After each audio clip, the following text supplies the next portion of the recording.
Very good evening, everyone. My name is Shubham Singhania, and I'm your mentor for UGC NET Paper 1, Paper 2, Commerce and Management. I'm a little unwell, so please ignore my voice. But apart from that, in this particular lecture, we are going to focus upon some important topics from your UGC NET Paper 1. And today, we are going to focus upon the topic of Indian logic. तो मैं आपको बता देना चाहता हूं कि जो Indian logic का टॉपिक है उससे कम 2 से 3 क्वेश्चन, मिनिमम 2 क्वेश्चन जरूर पूछे जाते हैं. ठीक है, so you have to be very well prepared for the same. और इसके अंदर जो कंसेप्ट्स हैं वो बहुत ज्यादा डिफिकल्ट नहीं है, they not very very difficult. ठीक है, अगर आपने बेसिक समझ लिए you will be able to solve these 2 to 3 questions. ठीक है, तो इन क्वेश्चंस को मैं इस सेशन के अंदर डिस्कस करने वाला हूं. सिर्फ क्वेश्चंस नहीं डिस्कस करूंगा, I am going to focus upon important concepts also. तो प्लीज सिर्फ क्वेश्चंस पे मत फोकस करना, कंसेप्ट पे फोकस करना. और अगर ये कंसेप्ट समझ में आ गए, जहां पे मैं स्पेसिफिकली कुछ प्रमाणास के बारे में बात करने वाला हूं. ठीक है, प्रमाणास और कुछ नहीं है, एक तरीका था जिससे लोग जजमेंट करने की कोशिश करते थे, जजमेंट करके डिसीजन मेकिंग करने की कोशिश करते थे. ठीक है, तो कुछ प्रमाणास के बारे में बात करेंगे. They are very important from your examination point of view. तो प्लीज सेशन को एंड तक जरूर देखेगा. और कोई भी मन में डाउट है, कोई भी इंपॉर्टेंट टॉपिक नहीं क्लियर होता, कोई भी टर्मिनोलॉजी नहीं समझ में आती, तो प्लीज कमेंट सेक्शन में कमेंट करके पूछ सकते हो. ठीक है, तो प्लीज बैठे मत रहना ये सोच के कि बाद में पूछेंगे या बाद में अपने आप पढ़ लेंगे. अगर सेशन देखने आ रहे हो, सेशन में टाइम इन्वेस्ट कर रहे हो, make sure you get 100% conceptual clarity. ठीक है, आई होप क्लैरिटी आ गई. चलिए शुरू करते हैं. Let's have a look at the first question. पहला क्वेश्चन देखते हैं. इससे पहले अगर चैनल को सब्सक्राइब नहीं किया है, प्लीज चैनल को सब्सक्राइब कर लेना, क्योंकि मैं और हरमीत सर लगातार आपके लिए सेशंस ले रहे हैं जो आपके एग्जाम्स पॉइंट ऑफ व्यू से बहुत इंपॉर्टेंट है, आपको बहुत हेल्प करेंगे प्रिपेयर करने के लिए. तो प्लीज चैनल को सब्सक्राइब कर लीजिएगा. ठीक है, साथ साथ अगर अभी तक टेलीग्राम ग्रुप नहीं ज्वाइन किया है तो टेलीग्राम ग्रुप को ज्वाइन कर लीजिए. जो लिंक है वो आपको डिस्क्रिप्शन में मिल जाएगा. ठीक है, ऑल्सो जैसे कि मैंने आपको पहले भी कहा था, प्रिपेयरिंग फॉर जून अटेम्प्ट, अगर जून अटेम्प्ट के लिए तैयारी कर रहे हो, ठीक है, या मार्च अटेम्प्ट के लिए तैयारी कर रहे हो, किसी भी अटेम्प्ट के लिए तैयारी कर रहे हो, do not waste your time. ठीक है, जल्दी से जल्दी कोर्स में इनरोल कर लो. अगर हमारा पढ़ाया हुआ पसंद आता है, अगर कोर्स में इनरोल करना चाहते हो तो हमें कॉल कर सकते हो ऑन द नंबर 9999466225, या फिर नीचे वेबसाइट गिवन है, वेबसाइट का लिंक गिवन है, वेबसाइट पे जाके कोर्स में इनरोलमेंट डायरेक्टली भी कर सकते हो. ठीक है, तो ये तो बात हो गई टेलीग्राम ग्रुप की और बात हो गई डिस्क्रिप्शन की. ठीक है, डिस्क्रिप्शन में जहां पे कोर्स का लिंक ऑलरेडी गिवन है. ठीक है, चल लेट्स नॉट वेस्ट टाइम, आगे चलते हैं. Let's have a look at the first question. Question को ध्यान से पढ़ना, बिकॉज आसान लगते हैं ये क्वेश्चंस, बट अगर आपको टर्मिनोलॉजी नहीं पता होगी, अगर आपको मतलब नहीं पता होगा, तो आप इस क्वेश्चन को सॉल्व नहीं कर पाओगे. ठीक है, let's read on the first question. पहला क्वेश्चन पढ़ते हैं. Paras is losing weight and is becoming fit. बहुत अच्छी बात है भाई, पारस अपनी फिटनेस का ध्यान दे रहे हैं. And it does not do any exercise during the day. भाई वो होता है ना कि जब आप कुछ कर रहे होते हो, जब आप फिटनेस पे ध्यान दे रहे होते हो, जब आप एक्सरसाइज कर रहे होते हो, तो आपके जो नेबर्स होते हैं, आपके जो अड़ोसी पड़ोसी होते हैं, वो गिद्ध की तरह आंख लगा के देखते रहते हैं कि भाई इंसान क्या कर रहा है. ठीक है, जो अड़ोस पड़ोस के लोग होते हैं, तो उन्होंने ये ऑब्जर्व किया कि यार दिन में तो ये कुछ भी नहीं करता, दिन में तो नॉर्मली कॉलेज जाता है, कॉलेज से वापस आता है. ठीक है, एक्सरसाइज दिन में तो करता नहीं नजर आता, या प्रॉब्ली जो घर वाले होंगे वो तो नोटिस कर ही लेते हैं. They are not able to notice that. ठीक है, therefore he might be exercising at night. ये उन्होंने क्या बनाया, एक अजम्पशन बनाया. ठीक है, अजम्पशन क्रिएट किया या ऑब्जर्वेशन क्रिएट करी कि भाई दिन में तो एक्सरसाइज नहीं कर रहा, तो पॉसिबल है कि भाई रात को एक्सरसाइज कर रहा हो. अब अगर हम इंडियन लॉजिक के हिसाब से जाएं, ठीक है, तो हम कौन से प्रमाणा का इस्तेमाल करेंगे ये आपको बताना है. ठीक है, I will be talking about comparison, जिसको हम उपामना भी कहते हैं. ठीक है, देखो दोनों टर्म पता होने चाहिए. सिर्फ इंग्लिश टर्म पता होने से काम नहीं चलेगा और सिर्फ इंडियन लॉजिक का टर्म होने से काम नहीं चलेगा. दोनों टर्मिनोलॉजीज आपको पता होनी चाहिए. इंप्लीकेशन, जिसे हम कहते हैं अर्थापट्टी, ये एक दूसरी टर्मिनोलॉजी है, अर्थापट्टी. तीसरा परसेप्शन, जिसको हम प्रत्यक्ष कहते हैं. ठीक है, प्रत्यक्ष हमारे सामने. ठीक है, and the fourth one is verbal testimony, जिसको हम शब्दा कहते हैं. ठीक है, तो ये 4 प्रमाणास हैं. तो मैं इन चारों प्रमाणास को इलैबोरेट करूंगा. I am going to explain it to you, तो प्लीज समझ लेना. ठीक है, अगर समझ में आ जाएगा तो आगे इन टॉपिक से क्वेश्चन गलत नहीं होंगे. ठीक है, पहला है उपामना. उपामना का क्या मतलब होता है, जब आप किसी से कंपेयर कर रहे हो, तो लेट्स से मैं आपको कह रहा हूं, वो अब कहते नहीं कि भाई देखो गुप्ता जी के लड़के ने तो कितना अच्छा परफॉर्म किया एग्जाम में, आपने अच्छा परफॉर्म नहीं किया. तो वहां पे हम क्या कर रहे हैं, हम कंपैरिजन कर रहे हैं या फिर उपामना देने की कोशिश कर रहे हैं. ठीक है, अगर इनके कीवर्ड्स के बारे में बात करूं, तो जब आप लाइक वर्ड यूज करते हो, ठीक है भाई, a person is cunning like a fox. एक इंसान फॉक्स की तरह चालाक है, लोमड़ी की तरह चालाक है. तो यहां पे मैं कंपैरिजन करने की कोशिश कर रहा हूं उस इंसान का लोमड़ी के साथ, फॉक्स के साथ. तो वहां पे हम क्या कर रहे हैं, कंपैरिजन कर रहे हैं। दूसरा नाम क्या हो गया, उपामना।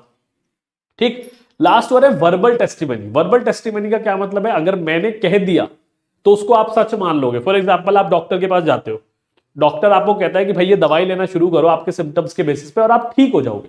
आपका जो बिलीफ सिस्टम होता है ना कि आप उस डॉक्टर पे भरोसा कर पा रहे हो, आधे आधे इलाज तो आपका वही हो जाता है, आधी तबीयत आपकी वही ठीक हो जाती है, because you have that belief. तो उसी तरीके से वर्बल टेस्टिमनी का क्या मतलब है, कुछ ऐसे लोग, कुछ ऐसे रिलायबल लोग जिनकी बातों पे आप भरोसा करके उसको सच मान लेते हो। ठीक है, तो उसे हमने टर्म दे दिया वर्बल टेस्टिमनी। और अगर इंडियन लॉजिक के बारे में बात करें तो उसको हमने टर्म दे दिया शब्द। ठीक है, अगला प्रमाण है परसेप्शन। परसेप्शन का मतलब क्या होता है, हम क्या परसीव करते हैं। हमारे पास सेंस ऑर्गन्स है, हमारे पास ईयर्स है, हमारे पास नोज है, हमारे पास आईज है, so on and so fourth, जिससे कुछ ना कुछ हम परसीव करने की कोशिश करते हैं। ठीक है, और कुछ परसीव करने के बाद हम उस पर डिसीजन लेते हैं, उसके बारे में सोचते हैं, उसको एनालाइज करते हैं। ठीक है, तो परसेप्शन का क्या मतलब है, वो सारी जजमेंट्स, वो सारे डिसीजंस जो आप अपने परसेप्शन से लेते हो, तो उसको एक इंडियन लॉजिक का टर्मिनोलॉजी दे दिया गया, दैट इज नोन एज प्रत्यक्ष। ठीक है, यहां तक क्लियर है। अब एक इंपॉर्टेंट टर्म यहां पे हम डिस्कस करेंगे जिसका नाम है इंप्लीकेशन। ठीक है, इंप्लीकेशन के बारे में हम बात कर रहे हैं, वी टॉकिंग अबाउट इंप्लीकेशन है। इंप्लीकेशन क्या है, that if we are in some form और the other, if we are saying this, अगर हम इस बात को कह रहे हैं कि भाई दिन में एक्सरसाइज वो नहीं कर, if through some means we say that the person is not exercising, तो क्या पॉसिबिलिटी है, ये पॉसिबिलिटी हो सकती है कि भाई वो शाम को एक्सरसाइज कर रहा हो। ठीक है, this is a very high degree of possibility, बहुत हाई रेलेवेंस है। ठीक है, तो जब एक स्टेटमेंट के बेसिस पे, एक रीजन के बेसिस पे हम दूसरा रीजन पता लगाने की कोशिश करते हैं, then in that case we say that in some form we are building logic out of it, और इसलिए उसका आंसर क्या हो जाएगा, इंप्लीकेशन हो जाएगा, या फिर जिसको हम कहते हैं अर्थापट्टी। ठीक है, I hope you got the clarity, I hope आपको क्लैरिटी मिल रही है। ठीक है, आगे चले, let's move ahead, let's see what are the answers coming up. काफी सारे लोगों ने अर्थापट्टी आंसर दिया है, एंड बी इंप्लीकेशन और अर्थापट्टी इज एब्सोल्युटली करेक्ट। ठीक है, I hope this is not a very difficult task to do. आगे चलते हैं, consider the example provided below by a teacher to his student. एक टीचर अपने स्टूडेंट को कुछ एग्जाम्पल दे रहा है। ठीक है, आई होप चारों प्रमाण जो हमने डिस्कस किए वो क्लियर हो गए। आदित्य इज एनर्जेटिक लाइक अ चीता। देखो अभी कीवर्ड तुरंत आ गया, आदित्य इज एनर्जेटिक लाइक अ चीता। तो आदित्य को चीता से कंपेयर किया जा रहा है या फिर चीता की एनर्जी से कंपेयर किया जा रहा है, that is exactly what is happening. ठीक है, this is an example of which means of knowledge और प्रमाण। ठीक है, प्रमाण क्या है, बेसिकली नॉलेज का मींस है जो हमको हेल्प करता है डिसीजन मेकिंग करने में। तो यहां आपसे पूछा जा रहा है कि अगर हम इस एग्जांपल को कंसिडर करें तो यहां पे कौन से टाइप का प्रमाण यूज हुआ है। Is it comparison, is it implication, is it perception, और इज इट इन्फ्रेंस। इन्फ्रेंस आपको नहीं बताया था मैंने, इन्फ्रेंस बता देता हूं। इन्फ्रेंस होता है अनुमाना, अनुमान लगाना। ठीक है, अनुमान लगाना, गैसवर्क करना। ठीक है, अंदाजा लगाना बेस्ड ऑन द सिचुएशन। ठीक है, तो उसको हमने नाम दे दिया इन्फ्रेंस का। ठीक है, आगे चलें, शुड वी मूव अहेड। देखिए क्या क्या आंसर्स आ रहे हैं आप लोगों के, बहुत इजी क्वेश्चन है, this is a very easy question. Okay, so lot of you are saying comparison is the correct answer, and this is absolutely correct, क्योंकि यहाँ पे लाइक का कीवर्ड लिखा हुआ है, तो यहां पे आपको कोई भी गलती नहीं होनी चाहिए आइडेंटिफाई करने में। ठीक है, तो हमारा आंसर क्या हो जाएगा, the answer is going to be comparison. ठीक है, very easy, I hope you got the clarity. ठीक है, चलो आगे चलते हैं, let's move to the third question. Third question देखते हैं। कोई डाउट है तो प्लीज कमेंट सेक्शन में पूछ लीजिएगा, I am taking your doubts also simultaneously. कुछ आपके दिमाग में डाउट आता है, कुछ सवाल है आपके दिमाग में, ठीक है, इस टॉपिक से रिलेटेड, तो प्लीज पूछ लीजिएगा कमेंट सेक्शन में। चलो let's focus on the third question now. Mister Venkat is a chartered accountant. Chartered accountant आपको पता है, ठीक है, somebody who audits the books of accounts. ठीक है, ऑडिटर जो होता है वो चार्टेड अकाउंटेंट होता है, वो बुक्स ऑफ अकाउंट्स की ऑडिटिंग करता है और बताता है कि भाई जो भी बुक्स ऑफ अकाउंट्स मेंटेन किए गए हैं, जो भी फाइनेंशियल अकाउंट्स प्रिपेयर किए गए हैं, क्या वो ट्रू एंड फेयर व्यू देते हैं, क्या वो सही व्यू देते हैं, या फिर उसके अंदर कुछ मिस एप्रोप्रिएशन किया गया, उसके अंदर कुछ फ्रॉड किया गया है, सो ऑन सो फोर्थ, और एक रिपोर्ट लेके शेयर होल्डर्स को दे देता है।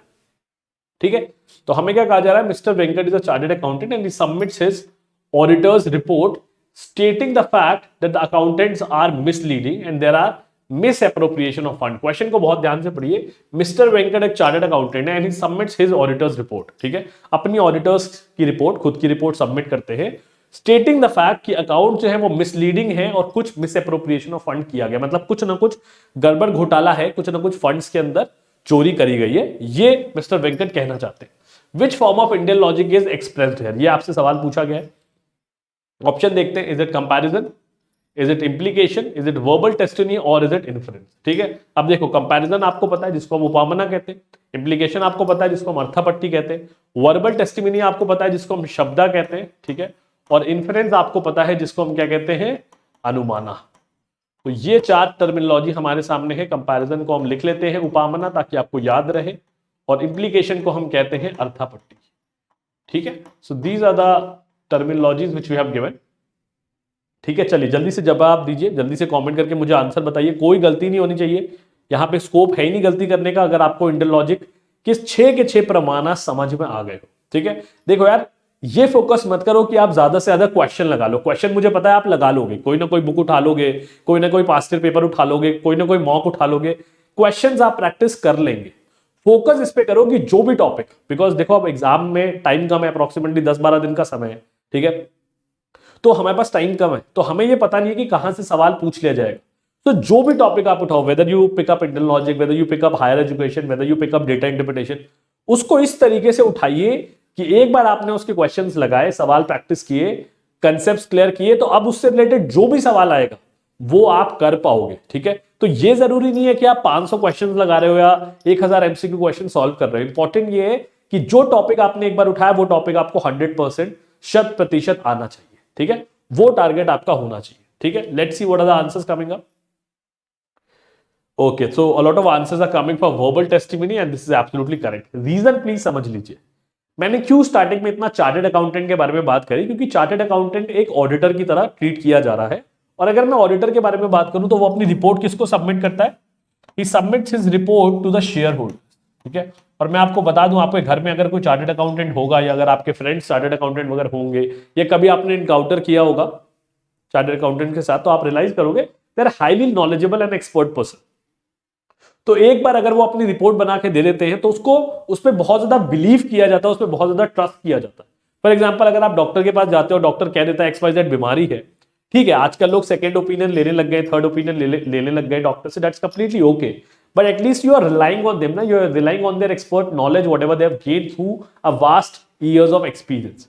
सिमिलरली आप यहां पे भी जब एक चार्टर्ड अकाउंटेंट लिख के दे देता है कि भाई कुछ फ्रॉड हुआ है, कुछ मिस एप्रोप्रिएशन ऑफ फंड हुआ है, तो आपको उसको मानना पड़ता है, आप उसके बेसिस पे डिसीजन लेते हो। इसलिए हम उसे कह रहे हैं कि भाई दिस इज वर्बल टेस्टिमनी और शब्द। ठीक है, तो थर्ड हमारा करेक्ट आंसर हो जाएगा। लॉजिक प्लीज साथ साथ समझते चलना, रट्टे नहीं लगाने। ठीक है, चलो let's move to the fourth question, चौथे क्वेश्चन पे चलते हैं। Ramesh could not clear the UGC NET exam. बहुत ही गलत चीज हुई और मैं उम्मीद करता हूं कि आप में से किसी के साथ भी ना हो, बिकॉज आप लोग बहुत मेहनत कर रहे हैं, your guys are working very hard. ठीक है, so Ramesh due to some reason could not clear the UGC NET exam and neither he attended the classes. भाई देखो, क्लासेस ही अटेंड नहीं करी तो फिर कैसे क्लियर होगा। ठीक है, देखो मैं ये नहीं कह रहा कि मेरी क्लासेस ज्वाइन करो, बट मैं ये जरूर कह रहा हूं कि क्लासेस जरूर देखो। ठीक है, ये जो भी सोर्स ऑफ मटेरियल पढ़ रहे हो उसको डेडिकेटेडली पढ़ो। एक दिन आते हो, एक दिन नहीं आते हो, एक दिन क्लास अटेंड करी, एक दिन नहीं अटेंड करी, कंसिस्टेंसी कुछ नहीं है, रैंडमली पढ़ाई कर रहे हो, कोई सिस्टमैटिक तरीका नहीं है, तो एग्जाम नहीं निकलेगा भाई। ठीक है ना, what kind of Indian logic is being used है, कौन सा इंडियन लॉजिक यहां पे लग रहा है ये आपको बताना है। ठीक है, पहला हमारे सामने गिवन है कंपैरिजन, जिसको हम उपामना भी कहते हैं, दूसरा इंप्लीकेशन जिसको हम अर्थापट्टी कहते हैं, तीसरा वर्बल टेस्टिमनी जिसको हम शब्दा कहते हैं, और चौथा है नॉन परसेप्शन। ठीक है, non perception is the fourth one. ठीक है, अगर परसेप्शन के बारे में बात करें तो उसको हमने नाम दिया था प्रत्यक्ष, नॉन परसेप्शन को हम एक नाम दे देते हैं अप्रत्यक्ष आप कह लीजिए, या फिर आप कह लीजिए अनुपलब्धि। अनुपलब्धि, हम कहते हैं ना कि भाई सामने वाले ने, या फिर बड़े बुजुर्ग के मुंह से आपने सुना होगा, यार सामने वाले ने तो बहुत उपलब्धि हासिल कर ली है, बहुत कुछ अचीव कर लिया है। ठीक है, उसी का अपोजिट, अगर आप लाइफ में कुछ नहीं बन पाते या कुछ नहीं अचीव कर पाते तो लोग कह देते हैं यार बहुत ही अनुपलब्धि हासिल कर ली, इसको कुछ भी मिल नहीं पाया, कुछ भी अचीव नहीं कर पाए, कुछ भी टारगेट नहीं बना पाया। ठीक है, सो जहां पे भी, अब इसका कीवर्ड क्या है, क्योंकि मैं छठा 6 प्रमाणाज आपसे इंट्रोड्यूस कर रहा हूं, जहां पे भी आपको क्वेश्चन में स्पेसिफिकली ऐसा दिखे कि वर्ड नॉट, नाइदर, नेगेटिव, ऐसे कीवर्ड्स हैं जो एम्फेसिस डाल रहे हैं, जो उस पर्टिकुलर स्टेटमेंट का फोकल पॉइंट है, फोकस है, अगर ऐसे कीवर्ड्स आपको दिख जाए तो आपको पता चल जाना चाहिए दैट हम इस चीज पे इशारा कर रहे हैं कि आप कुछ अचीव नहीं कर पाए। ठीक है, अगर यहां पे नॉट नहीं लिखा होता तो उपलब्धि हो जाती ना, अचीवमेंट हो जाता कि भाई यूजीसी नेट का एग्जाम क्लियर हो गया।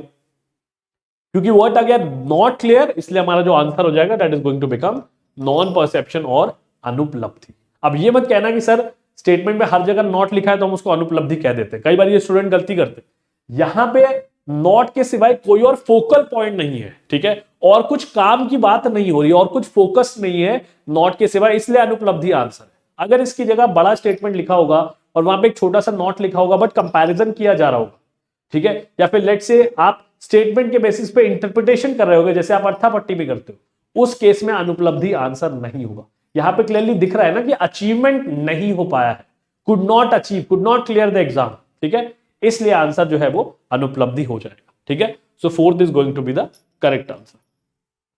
Let's move to the last question for today. आज का लास्ट क्वेश्चन है, बट मुझे उम्मीद है कि आपको काफी क्लैरिटी मिल गई होगी इंडियन लॉजिक के टॉपिक की।